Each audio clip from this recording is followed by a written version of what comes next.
Skill development విషయంలో రాష్ట్రంలో 65 ఐటీఐలు ఉంటే ఈ 65 ఐటీఐలను టాటా సంస్థతో ఒప్పందం చేసుకొని వాటిని అభివృద్ధి చేసి వాళ్ళకు శిక్షణ ఇచ్చి ఉద్యోగ ఉపాధి అవకాశాలు కల్పించే విధంగా టాటా సంస్థతో మా ప్రభుత్వం ఒప్పందం చేసుకొని నిరుద్యోగ యువకులకు ఉద్యోగ ఉపాధి అవకాశాలు కల్పించాలని ఈనాడు మా ప్రభుత్వము కృతనిశ్చయంతో ఉన్నది. అదే విధంగా మిత్రులారా, తెలంగాణ సమాజం అంటేనే వ్యవసాయం, మన సంస్కృతి మన సాంప్రదాయం అంటే వ్యవసాయం.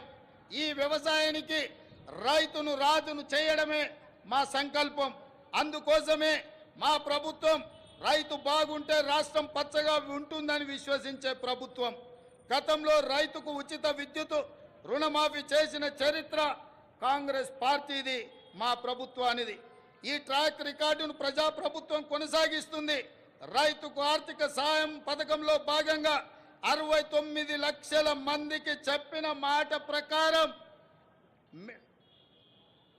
7,500 కోట్ల రూపాయలు వారి ఖాతాలో జమ చేసి ప్రతి రైతుకు రైతు భరోసా పథకంలో నిధులను విడుదల చేయడం జరిగింది. అదేవిధంగా ఇటీవల కాలంలో అకాల వర్షాలతో పంట నష్టం జరిగితే ప్రతి ఎకరాకు 10,000 రూపాయల నష్ట పరిహారం ఇవ్వడం జరిగింది. ధాన్య సేకరణ విషయంలో కూడా ఈరోజు 7,245 ధాన్య సేకరణ కేంద్రాలను ఏర్పాటు చేసి తండాలలో గూడాలలో మారుమూల పల్లెల్లో రైతులు పండించిన పంటను అక్కడే ధాన్య సేకరణ కేంద్రాలను ఏర్పాటు చేసి ఆ ధాన్యాన్ని సేకరించి తుట్టి తాలు తరుగు పేరు మీద తుట్టి తీయకుండా ప్రభుత్వం కఠినమైన చర్యలు తీసుకుంది.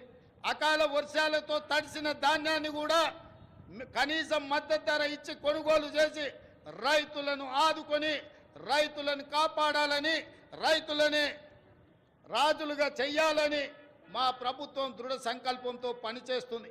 ఇదే కాదు, ధరణి విషయంలో కూడా చాలా సమస్యలు, లక్షలాది సమస్యలు మా దృష్టికి వచ్చినాయి.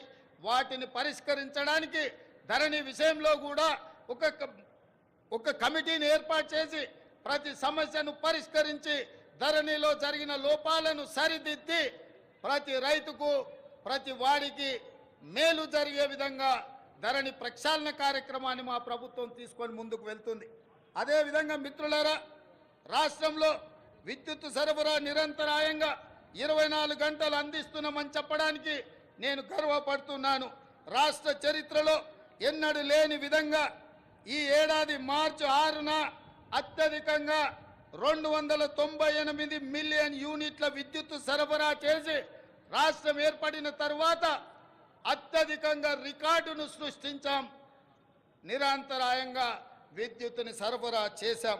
పేదల గృహాలకు, వ్యవసాయానికే కాదు భూమి లేని నిరుపేదలకు ప్రతి ఇంటిలో వెలుగులు చూడాలని, వాళ్ళ కళ్ళల్లో ఆనందం ఉండాలని ప్రతి పేదవాడికి 200 యూనిట్లు ఉచిత విద్యుత్తును అందించి పేదవాళ్ళకు అండగా నిలబడి ఈరోజు మా ప్రభుత్వం ముందుకు సాగుతున్నది. అదేవిధంగా మిత్రులారా, పెట్టుబడుల విషయం, రాష్ట్రంలో పెట్టుబడులు తీసుకొచ్చి తద్వారా ఉద్యోగ ఉపాధి అవకాశాలు కల్పించి రాష్ట్ర ఆదాయాన్ని పెంచి పేదలకు పంచాలన్న లక్ష్యంతో దావూస్ పర్యటన మా మంత్రి సహచరులతో పర్యటన చేయడం జరిగింది.